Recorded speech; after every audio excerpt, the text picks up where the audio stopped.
Bonjour tout le monde, bienvenue à la Société des Jeux. Je suis aujourd'hui avec un invité de marque. Alors, Hicham qui est avec nous. Salut Bonjour. Hicham. Salut. Enchanté de t'avoir au Québec pour une première fois depuis longtemps.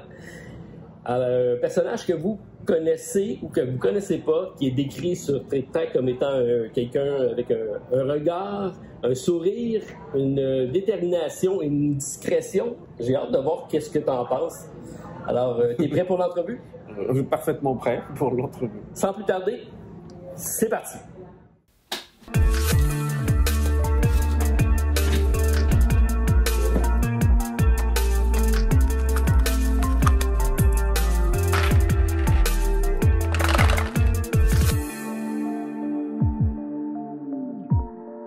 Alors, salut Hicham, très content de faire finalement ta connaissance. On s'est rencontrés pour la première fois hier, donc on a une journée d'avance. J'ai réussi à te connaître un peu plus. Et donc, tu es ici au Québec pour un événement. Tu as été nommé comme personnalité pour le JAB, donc tu es l'invité d'honneur.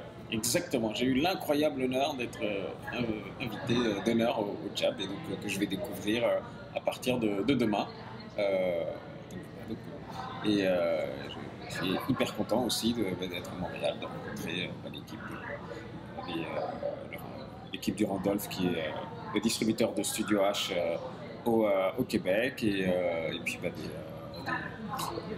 aussi un peu toute la communauté du monde du jeu au Québec. Donc ça fait vraiment plaisir. Oui, on a la chance de travailler ensemble puisqu'on est dans la même famille Hachette un peu. Donc, c'est sûr que notre collaboration va être de plus en plus amenée à être de mise de l'avant. Et c'est tant mieux. Et par rapport au JAB, est-ce que c'est un événement que tu connaissais? Est-ce que ça a un écho quelconque en France ou tu as été surpris de l'invitation? Alors, j'en avais déjà entendu parler puisqu'il y a plusieurs auteurs français qui y sont allés. Donc, pour moi, c'était une sorte d'événement un peu mythique qui se passait à cette période de l'année. Donc, voilà, là, ça sera l'occasion de me confronter avec la réalité. Alors, donc, tu as été mise en garde par tout le monde. Attention, tu sais à peu près à quoi t'attendre. C'est ça. Voilà, OK. Un bain de foule. Un bain de foule. Mais tu connaissais le Québec, tu es déjà venu au Québec, tu me dis, mais ça fait très longtemps. Oui, il y a une trentaine d'années, j'étais encore, en tout cas plus jeune que maintenant. Oui, ça c'est immanquable, on vieillit tous pas mal. C'est ça. Et tu as même eu la chance d'être accueilli en plein mois d'avril par une tempête de neige. Exactement, voilà.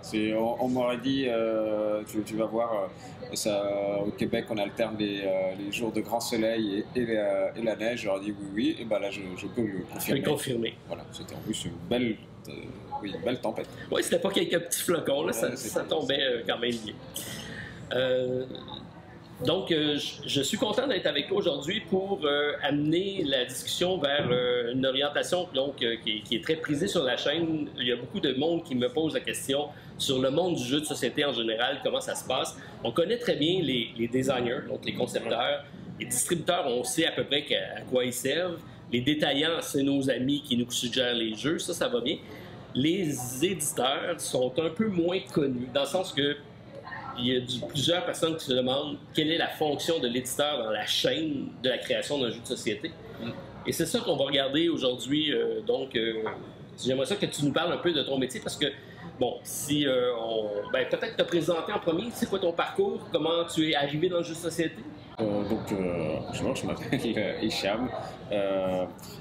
Je suis dans le monde du jeu depuis une vingtaine d'années maintenant. Donc j'ai toujours été effectivement passionné par le jeu, mais parallèlement, en fait, j'étais très tôt intéressé par l'édition. Donc, du coup, je peux en parler avec un certain plaisir, puisque déjà à 11-12 ans, en l'occurrence, c'était de l'édition de magazines. On faisait notre petit magazine en classe, puis j'avais fait des fanzines à l'époque. Et puis après, j'ai travaillé dans la presse, j'ai édité des livres. Donc, tu as eu un parcours quand même littéraire avant d'avoir un parcours dans le jeu de société.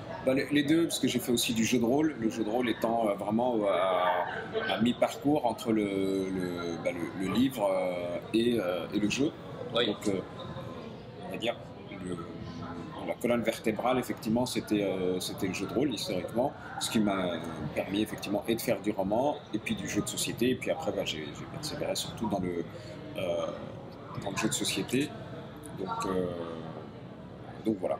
Alors après, effectivement, au niveau de l'éditeur, bah, c'est assez rigolo parce que quand on dit on est éditeur de jeux de société, des gens qui ne connaissent pas, la première chose qu'on nous demande, ah c'est bien, mais vous inventez les jeux, on dit, bah, on confond souvent les deux. Hein. Oui, alors c'est rigolo parce que quand on parle d'un éditeur de livres, on ne lui demande jamais est-ce que vous écrivez les livres. Exactement. Alors que finalement, il y a plus de travail pour un éditeur de jeux de société que pour un éditeur de livres. Alors, bon, moi, ayant fait l'autre chose, en fait, en vrai, il y a quand même tout un travail sur le texte et tout ça. Enfin, tout dépend de l'éditeur. Mais un jeu de société, déjà, on va sélectionner. Déjà, c'est le premier rôle. Donc, une fois qu'on a sélectionné un jeu, ensuite, on va voir s'il y a des failles, s'il y a des améliorations. Aussi. Il y en a toujours. Il y en a toujours. Après, il y a des jeux qui sont beaucoup plus simples que d'autres, mais plus les jeux sont gros. Et puis parfois, on a l'impression qu'une petite modification, qu'il y a quelque chose qui va se réparer, sauf que ça casse d'autres choses à côté. Donc ça, c'est effectivement notre rôle. Et puis après, il y a toute la partie graphique, la partie de l'ergonomie du jeu, la rédaction des règles. Et puis ensuite, la commercialisation, le marketing, donc c'est quand même assez dense en fait. C'est effectivement très surprenant. Moi, je suis nouveau dans le domaine, donc ça fait longtemps que je fais des vidéos, que je connais les jeux, que je joue. Je suis un gamer depuis toujours. Mais depuis 1 an et demi, je suis de l'autre côté du plateau, si j'appelle ça comme ça. Et de voir le travail qui est derrière ça, c'est pas juste d'avoir une idée de faire un jeu, mais de le rendre de l'idée jusqu'à la commercialisation du jeu. Il y a une multitude d'étapes et le chef d'orchestre de tout ça, c'est l'éditeur. Exactement. Voilà, donc c'est vraiment un travail de longue haleine et qui demande effectivement être capable de faire des choix, mais en même temps d'être à l'écoute. Donc c'est vraiment... moi j'adore. Je considère aussi que le rôle de l'éditeur, c'est aussi de savoir mettre des personnes ensemble, parce que parfois... par exemple, sur un jeu, on se dit tiens, il faudrait peut-être une personne qui va aider pour les réglages du jeu. Et si on n'y arrive pas avec l'auteur, se dire tiens, telle personne pourrait participer au niveau graphique. On va essayer de constituer les équipes les plus harmonieuses possibles. Alors, ça ne marche pas toujours, mais c'est quand même le but pour essayer de faire avancer un projet et qui soit le plus pertinent et en tout cas le plus conforme à l'idée qu'on s'en fait nous en tant qu'éditeur. Est-ce qu'on a tendance à retourner vers une formule gagnante? Lorsqu'on a un jeu qui a bien fonctionné et on avait plusieurs auteurs, plusieurs acteurs plutôt qui sont dans... Donc, est-ce qu'on a tendance à recréer toujours ces mêmes formules gagnantes-là ou d'un projet à l'autre, c'est carrément différent d'une fois à l'autre? Non, d'un projet à l'autre, c'est très différent. Les auteurs sont très différents et puis on ne va pas forcément chercher les mêmes choses. Par exemple, sur un suspect, on va être beaucoup sur le narratif, travailler avec des gens qui savent raconter des histoires, alors que sur de même pour Roleplay, Northgard, on est plus sur de la mécanique, de la stratégie, de l'équilibrage de cartes. Donc c'est très différent en fait d'un projet à l'autre. Et donc forcément, c'est pas du tout les mêmes compétences. Heureusement, chacun a ses spécialités. Mais ça prend, je pense, une bonne vision d'ensemble. Ça prend du bagage aussi pour être capable de peser le pour et le contre de ce qu'il faut enlever, garder. Il y a tout l'épurage du projet aussi pour rendre ça le plus équilibré, mais également le plus rejouable. Oui, mais surtout, en fait, quand on fait un projet, on va dire, il y a des choses qu'on va garder un peu par habitude ou parce que, on va dire, historiquement, on a commencé avec ça, on a changé des choses.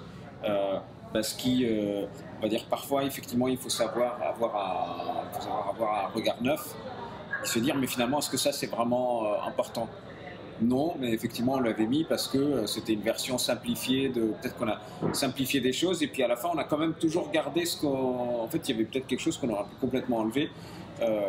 Donc ça c'est effectivement c'est notre métier ou celui de l'auteur aussi de savoir se remettre en cause et d'aller de développement en développement. Est-ce que c'est difficile? J'imagine que ça dépend de l'auteur, mais forcément un auteur arrive avec un jeu qui lui pense être parfait quand il vient vous voir ou qui pense qu'il est arrivé à terme en disant j'ai quoi de bon. Tu retiens le projet, c'est parce que tu dis OK, on a une bonne base de travail, mais de revenir critiquer le travail de quelqu'un qui l'a testé pendant longtemps, puis de dire ben moi je pense que ça marche pas ou tu devrais changer ça. Est-ce que ça passe bien? Oui, ça passe très bien parce qu'ils s'en rendent compte aussi en fait quand on c'est pas juste un avis personnel en disant ça on aime ou on n'aime pas. Parfois parce que ça fonctionne pas bien ou parce que ça a été mal compris plusieurs fois. Donc du coup, non, ça se passe plutôt bien. Après, effectivement, il y a des auteurs qui vont eux-mêmes se chercher des solutions et voire même ne pas apprécier que nous on arrive avec des solutions qui voudront que nous on leur explique le problème. Et puis d'autres au contraire qui attendent de l'éditeur qu'il fasse énormément de tests, des réglages et qui viennent lui avec des propositions. Donc ça dépend beaucoup des auteurs. OK. Tu parlais tantôt de ton parcours dans le littéraire, puis on voit quand même que tu as beaucoup de jeux qui sont à base narrative. Est-ce que c'est le penchant de ton côté naturel, tu t'en vas plus vers là parce que ça ressemble plus à un jeu de rôle ou c'est plus spontané pour toi? Alors, il y a les... oui, globalement, alors, il y a deux choses. C'est que d'une part, effectivement, j'ai une affinité particulière pour ce type de jeu. Et en plus, il y a quand même, on va dire, une tendance vers ce type de jeu. Donc, Ouais. du coup, entre guillemets, je vais un peu me vexer en disant c'est quand même ballot que moi qui suis, on va dire, qui a un certain nombre de compétences dans le domaine, je sois un des rares qui en fasse pas. Donc, Oui. donc, du coup, si c'est comme ça, non seulement on va le faire, mais on va le faire bien, on va s'en donner les moyens, et puis Je pense que c'est là que tu te démarques en tant qu'éditeur, parce que tu as dit le faire bien, puis on parlait dans l'introduction de détermination. C'est que tu es déterminé à faire les choses bien, puis on le voit dans la qualité des produits qui sortent. Bon, on n'a pas parlé dans l'introduction, mais tu es issu de la naissance de Matago. Oui. Donc, tu étais un des fondateurs de Matago. Tout à fait. Récemment, tu as, 2019, je pense, oui, que tu as fait le saut pour partir sur le nom de Studio H pour Hicham. Et surtout, et Hachette. Et Hachette, parce que tu as un nouveau partenaire, effectivement, qui achète. Mais la qualité reste au rendez-vous, le souci du détail, l'édition, on voit qu'elle est... je pense qu'il y a un souci du détail qui fait en sorte que ça se démarque. Autant on pouvait voir que les jeux Matago étaient bien reçus sur le marché parce que c'était des produits de qualité. Et même là, on voit que Studio H continue dans la même veine et même plus. Donc, je pense que c'est ta marque de commerce. Oui, c'est important en fait.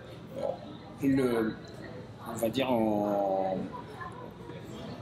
moi, je ne sais pas prédire un succès incroyable ou dire je vais faire le nouveau...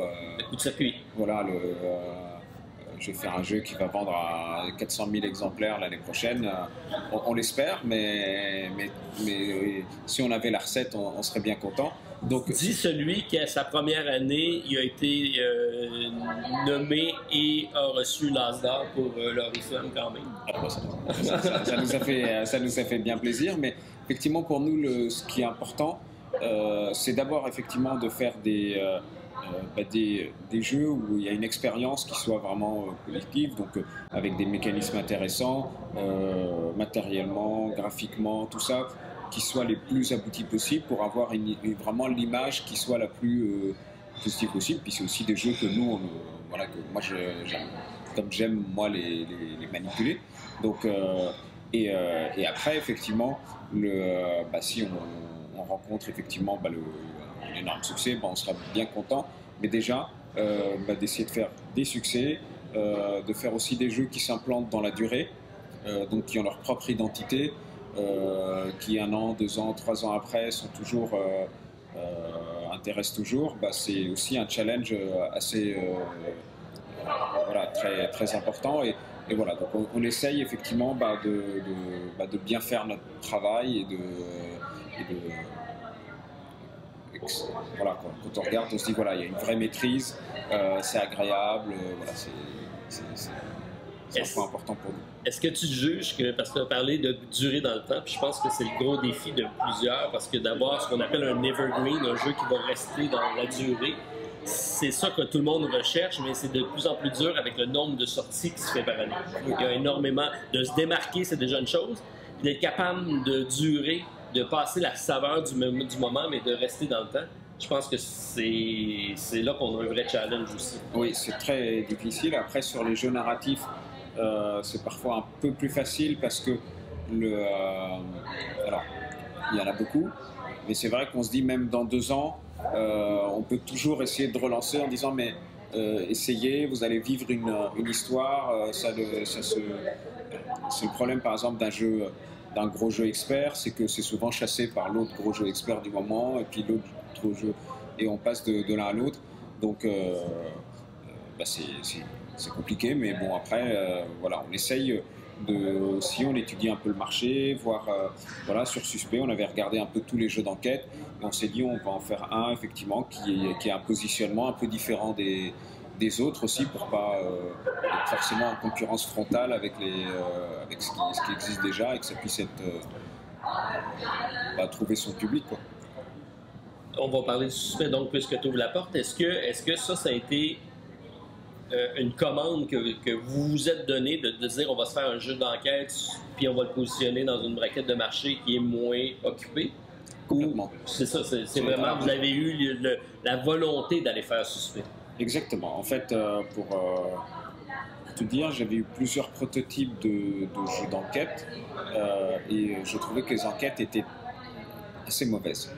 Celles que j'avais reçues. Mais vraiment, donc je me disais, c'est assez compliqué parce que ça va être compliqué de travailler avec un auteur qui a peut-être fait une mécanique sympathique, mais qui ne maîtrise pas les codes en fait du livre policier ou de la série policière. Okay. Donc je me suis adressé effectivement à Guillaume, que je connais très bien, oui. Qui a fait beaucoup de soirées enquête.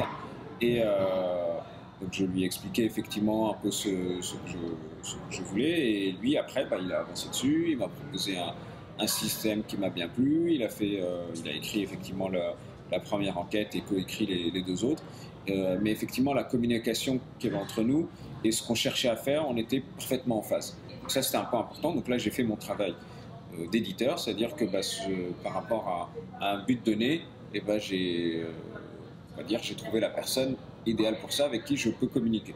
Et effectivement, on voulait un jeu d'enquête où l'histoire est quand même assez présente, mais qui soit quand même assez casual,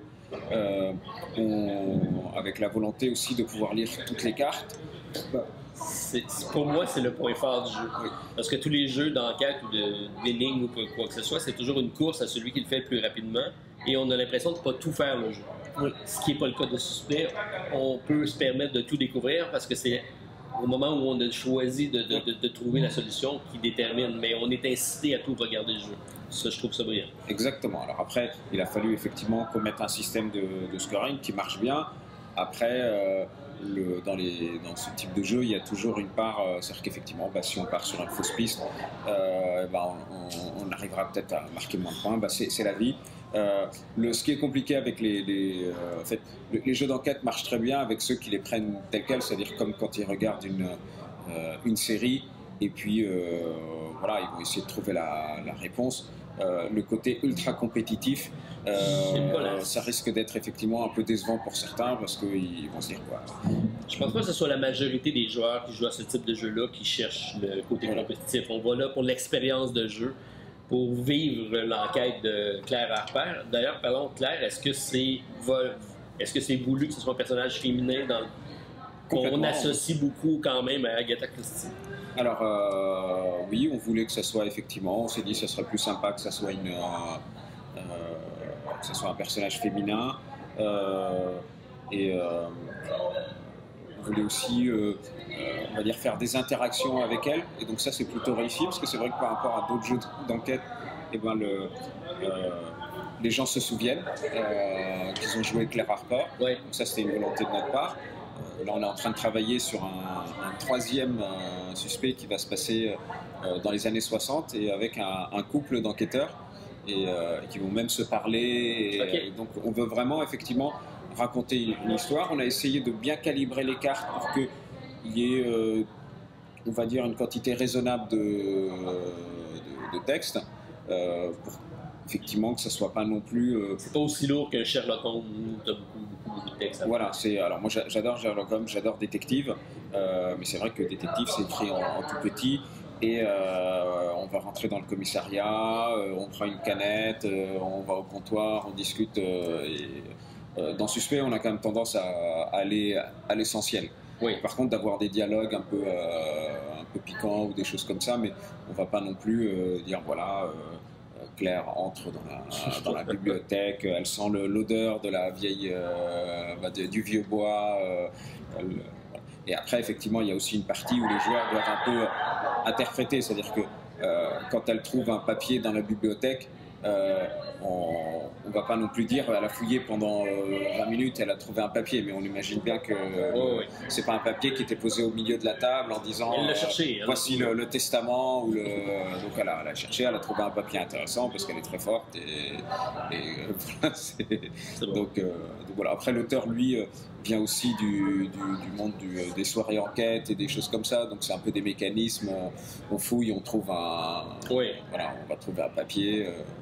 Donc voilà, mais oui, c'est une vraie, c'est sans doute un des seuls d'ailleurs qui correspond autant à une volonté éditoriale de se positionner. Donc, voilà. C'est pas un projet qui t'a été proposé, vous vous êtes dit on fait un jeu d'enquête. Non, j'avais envie de faire un jeu d'enquête et j'avais réfléchi, je voulais quelque chose comme ça.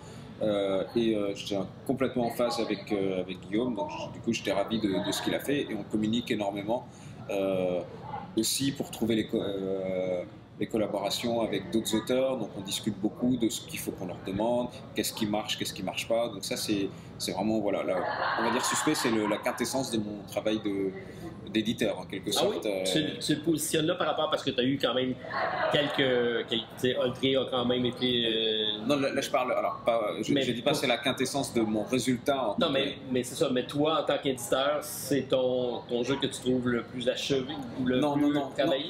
Non, là c'est plutôt une remarque sur moi-même que sur le genre lui-même, parce que Oltré, c'est un projet ultra ambitieux, avec vraiment un travail de fou. Mais effectivement, sur Suspect, c'est plus dans le sens que, en tant que, parce qu'on parlait du rôle de l'éditeur, c'est-à-dire que j'ai un concept éditorial, je cherche l'auteur qui va bien, on discute des concepts. Sur Oltré, c'est Antoine qui est venu avec le projet. Donc après, nous on a fait un gros travail avec l'équipe pour on va dire, le sublimer, mais fondamentalement le projet c'est vraiment un projet d'auteur d'Antoine. Entre le prototype et le résultat final, il y a du changement, mais c'est pas non plus. Ça n'a pas été réinventé de tout, mais quand même, tu as mis à patte. Je ne sais pas s'il y avait déjà l'idée d'aller vers Vincent Dutray pour les illustrations.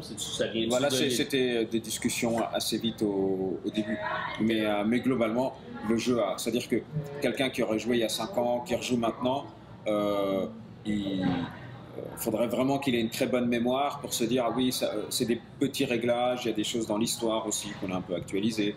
Parce que bon en 4 ans il y a aussi des choses qui ont changé, donc on s'est dit bon ça fait pas, c'est pas très moderne. C'est bon. Donc voilà. Si on parle de durée de temps d'un jeu, c'est sûr que ça change d'un projet à l'autre. C'est pas la même chose d'un team avec un Nordgard, exemple. Mais les projets que tu fais entre le moment où tu as un auteur qui arrive et dit moi j'ai une bonne idée que tu vas prendre la peine de regarder jusqu'à sa commercialisation, ça peut représenter quoi comme charge de travail, juste pour donner une idée à ceux qui se posent la question?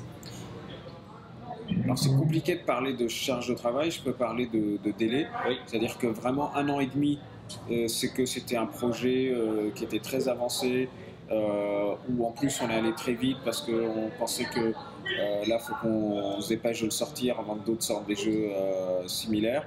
Donc ça c'est vraiment Vous avez cette pression-là d'arriver dans le marché? Ça peut arriver, il y a certains projets où on se dit là il faut qu'on aille vite.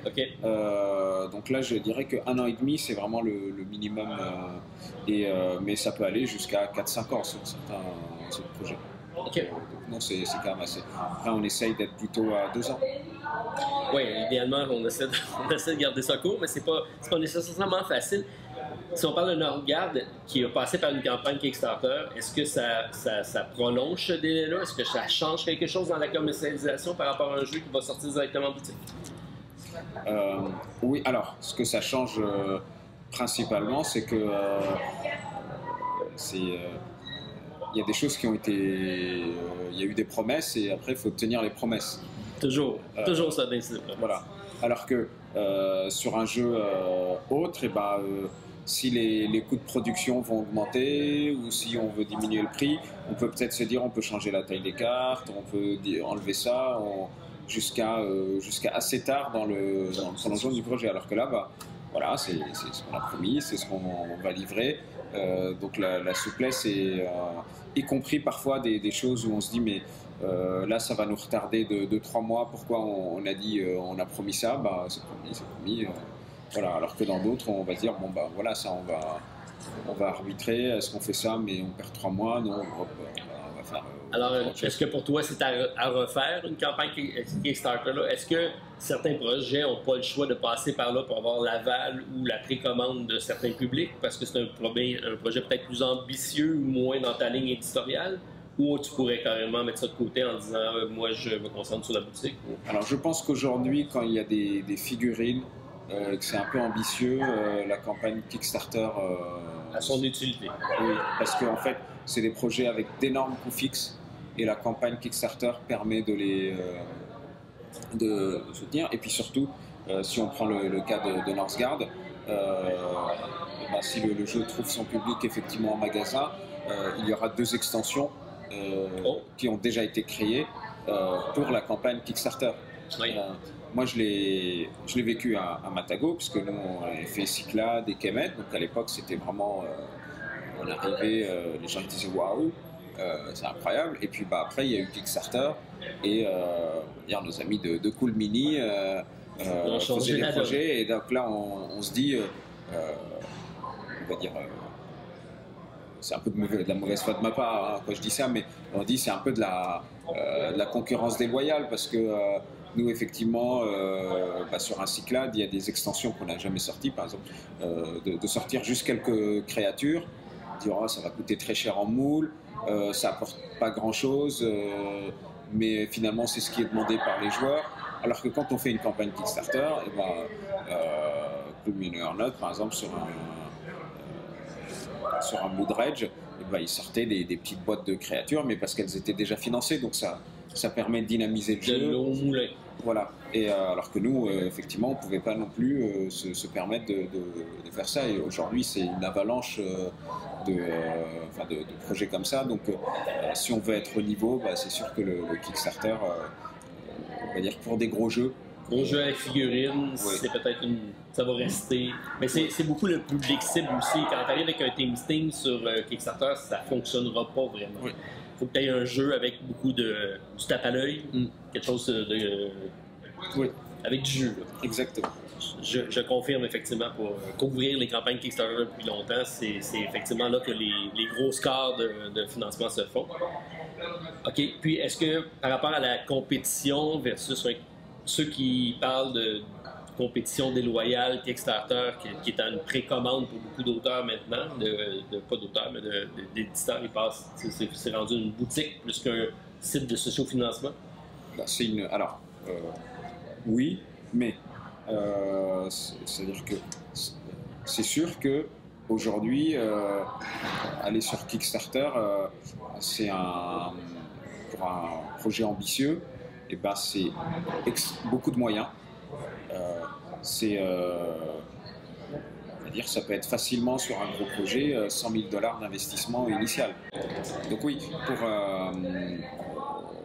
quelqu'un qui voudrait faire un Kickstarter dans sa cuisine pour un jeu ambitieux, c'est impossible.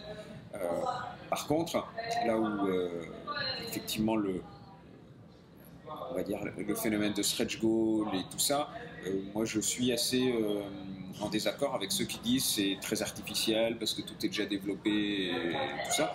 Que, un projet qui fait moins, il y aura moins de choses qui sont débloquées, même si quelqu'un avait fait le dessin d'une créature, et ben, il n'y aura pas la figurine de la créature qui coûte de l'argent. Donc Oui. ça me semble pas. Donc effectivement, plus plus ça monte et plus les gens auront de matériel. Donc ça, c'est pas artificiel. Mais par contre, on reste dans un. Aujourd'hui, on n'est plus dans le soutien altruiste et. Il y en a encore, mais c'est de moins en moins évident, les petits projets. Ouais, mais le public, lui, c'est-à-dire que aujourd'hui, quand on regarde les joueurs les plus assidus, parfois, on a l'impression que la remise les intéresse plus que le jeu en lui-même. Le FOMO. Donc, oui. bon. Est-ce que tu es un contributeur de Kickstarter? Est-ce que tu achètes des jeux? J'achète des jeux sur Kickstarter. Okay. Je fais aussi attention au prix. Voilà, donc c'est humain, hein, c'est normal hein, quand on va en boutique aussi, mais c'est vrai que les gens ils regardent la bonne affaire, est-ce que c'est intéressant, est-ce que c'est pas intéressant. Donc du coup, on est vraiment sur des considérations. En fait, ceux qui critiquent Kickstarter sur le fait que c'est une boutique, c'est globalement les gens qui ne commandent pas beaucoup sur Kickstarter en fait. Oui, puis on s'entend que c'est très rare que le jeu. Il n'y a pas grand perdant dans le sens que le jeu, s'il doit sortir en boutique, va sortir de toute façon en boutique. Le Kickstarter va juste avoir permis de partir la production tout simplement. Puis les autres jeux qui sont vraiment plus outsiders, si tu veux l'avoir, tu passes par le Kickstarter, mais ça ne nuira pas à la boutique parce que de toute façon, il ne serait pas arrivé en boutique. Donc, et puis c'est des quantités. En fait, par rapport aux boutiques, effectivement, c'est peut-être un manque à gagner en termes de chiffre d'affaires, et encore, ça se discute, parce que, effectivement, on va dire, il y a des catégories de jeux qui ont un peu disparu en boutique, tous les jeux de figurines qui représentaient quand même énormément il y a 15-20 ans. Mais quand on regarde les quantités, c'est-à-dire qu'un gros projet, c'est entre 5 et 10 000, enfin, je ne parle pas d'énormes projets, mais ouais. 5 à 10 000 copies monde, c'est pas non plus, il n'y a pas de quoi.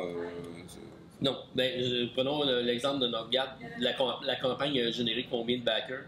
8 000 à peu près. Qui est une bonne campagne, là, en haut de 5 000, c'est très bon. Voilà. Puis ça va représenter, par rapport au tirage initial, quel pourcentage? Je te pose des cols, là. Non, c'est peut-être 50% du tirage initial. Du tirage initial, okay. Sachant que il y aura d'autres tirages, puisque pour l'instant, il n'y a pas encore les versions linguistiques des autres pays. Donc, donc voilà, ça représente un socle, mais c'est pas...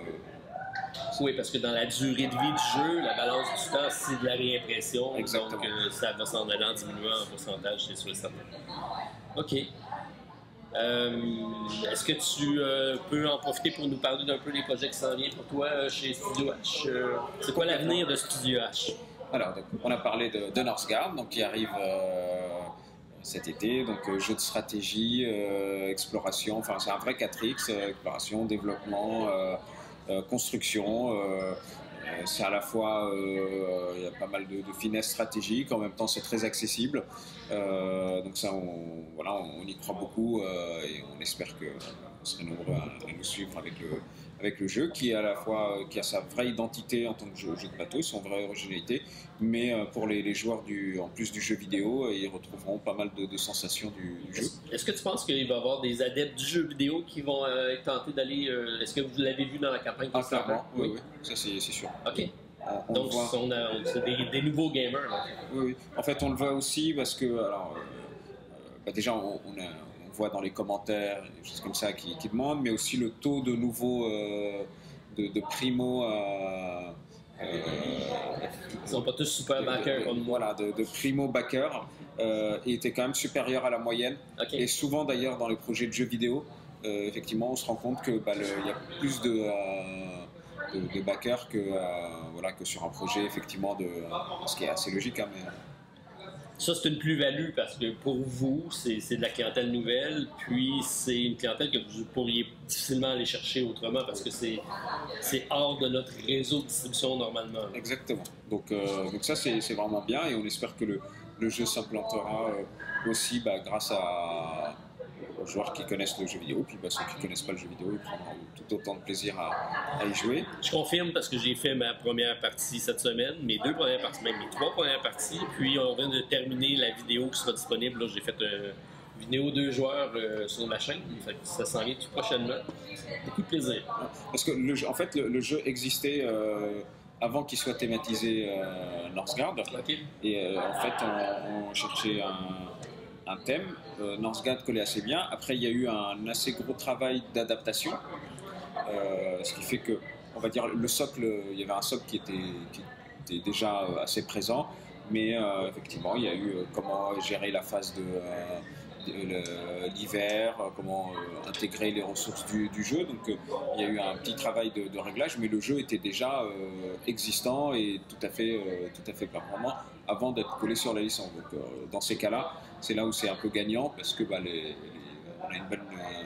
on a un bon univers, on a un bon jeu et du coup c'est... Ouais, c'est drôle ce que tu me dis parce que nous on est en train de travailler avec Scorpion Masqué sur une autre licence de jeux vidéo, mais on développe le jeu par rapport à la licence. Et toi c'est l'inverse, c'est que la mécanique de jeu existait puis vous l'avez fait agencer, si on veut, avec l'univers qui fonctionnait bien avec vous. Tout à fait. Intéressant. Donc voilà. Sinon on va avoir un petit jeu dans l'univers. Enfin, dans l'univers, pas du tout dans l'univers de Shaman, mais dans la même boîte que Shaman, qui s'appelle Valbara. Donc pour information, Valbara c'est un supercontinent. Là on est à peu près, je crois, à 2 milliards d'années. OK. Alors, on n'est pas avant la fusion des plaques tectoniques. Oui, en fait c'est avant Pangée et avant... Enfin, il y a longtemps. Donc on a fait beaucoup de recherches. On n'était pas là, toi puis moi on n'était pas là. Non, voilà. Et tous ceux qui nous diront qu'il n'y avait pas des humains comme ça n'étaient pas là non plus. Pour donc, le dire, on ne sait pas. Voilà, donc on ne sait pas, mais nous on a fait des recherches, on pense que c'est le cas. Je te confirme. Voilà. Okay. Et donc il y a un jeu de cartes assez très rapide, très nerveux, de prise de territoire avec des personnages. Voilà. Donc ça c'est vraiment... Très bon, j'ai fait le premier test du proto aujourd'hui, j'ai adoré, donc à surveiller. Voilà, on a un jeu qui s'appelle également Vivarium, donc avec des explorateurs qui trouvent un continent perdu. D'accord. Et exactement, là c'est une sorte de territoire un peu souterrain avec des créatures un peu amusantes. Voilà, c'est un illustrateur japonais voilà, qui fait ça, c'est vraiment très chouette. Et du coup, effectivement, on va collectionner en fait, on va les répertorier, c'est sympa, on les attrape pas, oh oui. Voilà. Ouais, surtout qu'il y en a qui sont très gros. Et du coup, voilà, il y a plein de manières de collectionner. Il y a un système d'achat de cartes qui est vraiment très très malin, c'est très familial, c'est très sympa. Okay. On a un suspect 3 donc, qui est en cours de préparation. On vient de recevoir le 2 ici. Voilà, le 3 qui va se passer, on change d'époque. C'est lui que c'est un tandem, tu disais. Voilà, un tandem. Fin des années 60, je peux déjà vous dire qu'il y en a un qui se passe à Katmandou, et un qui se passe dans une banlieue américaine façon Desperate Housewives. OK. Et puis le troisième, il y aura une histoire de groupe de rock. OK, vraiment très différent, des univers différents. Voilà, donc, avec même des graphismes assez différents, mais on continue en parallèle à développer Claire Harper. OK, c'est toujours Claire qui... Non, alors dans celui-là, ça sera... c'est ton couple. Oui, ça sera Adèle et Neville, qui sont deux journalistes. Donc... Voilà, après, on a pas mal on a aussi pas mal d'autres projets, mais qui vont arriver un peu plus tard. J'ai vu que tu avais des extensions pour Voltri. Exactement, oui. Ça, c'est intéressant parce que c'est une mécanique de jeu qui est super bien, mais ça va être un jeu, je pense, qui va bien vieillir parce qu'on peut additionner des scénarios, des récits. Oui. Donc, la suite, ça s'en vient. Exactement, on a une petite boîte mort et vivant, donc avec 3 nouveaux scénarios, des nouvelles cartes péripéties, des petits jetons, et on va avoir... Donc ça sera le début d'une série, donc avec des boîtes pas très chères, voilà, une quinzaine d'euros pour enrichir le jeu. Oui. Et puis si ça marche bien, on aura aussi des extensions un peu plus costauds qui vont introduire des nouveaux terrains, on va pouvoir entrer dans les souterrains, des choses comme ça. Mais je n'en dis pas plus pour le moment, mais en tout cas, voilà, Mort et Vivant, lui, est déjà chez l'imprimeur. On espère que ça... Super. Voilà. Donc, on te souhaite une belle année 2022-2023. Oui, exactement. Est-ce qu'on se revoit à Cannes encore l'année prochaine pour une autre sélection? On verra. On n'est pas dans le jury et puis accessoirement en plus on n'est pas responsable des jeux de nos confrères, mais néanmoins concurrents, qui parfois ont la mauvaise idée de faire des très bons jeux également, et du coup voilà, on peut pas être seul. C'est un peu voilà, c'est quand même comme au foot ou vous dites football ou soccer? C'est soccer si tu parles du foot, parce que nous autres, le foot, c'est autre chose. Voilà, mais on comprend les deux. Voilà. Au soccer, si effectivement, ça serait plus facile de marquer des buts s'il n'y avait pas de gardien de but. Et d'équipe devant nous. Voilà, c'est ça, c'est un peu le. Donc bon, mais du coup, quand on est nominé, on est d'autant plus fiers de bravo. C'est un signe d'un début de travail. C'est tout récent, Studio H, mais on voit qu'il y a beaucoup d'expérience derrière parce que c'est déjà des projets qui sont très, très achevés, très appréciés. Donc, bel univers, très, très content de pouvoir travailler avec vous. Merci beaucoup, pareillement. Et à Hicham, on lui souhaite quoi, lui, personnellement, pour la suite? Pour plein de bonheur, de réussite, et puis de rencontres, et puis... C'est bien parti, en tout cas. Voilà. Ben, merci beaucoup. J'espère que vous avez apprécié l'entretien avec Hicham, qui nous a un peu démystifié ce qui était le métier d'éditeur. On aura sûrement la chance d'en reparler encore, parce qu'il y a beaucoup de choses qu'on n'a pas couvertes, parce qu'il y a quand même une vie après le jeu. Il y a aussi toute la commercialisation, la mise en marché qui est encore... ça continue, hein? Le jeu n'arrête pas un coup que la boîte est créée. Il faut être capable de le faire vivre. Donc, un beau métier. Oui. Merci beaucoup. Merci à vous. Donc, bonne fin de soirée si vous l'écoutez en soirée. Et on se revoit très prochainement pour une autre vidéo à la Société des Jeux. Bye tout le monde. À la prochaine. Ciao.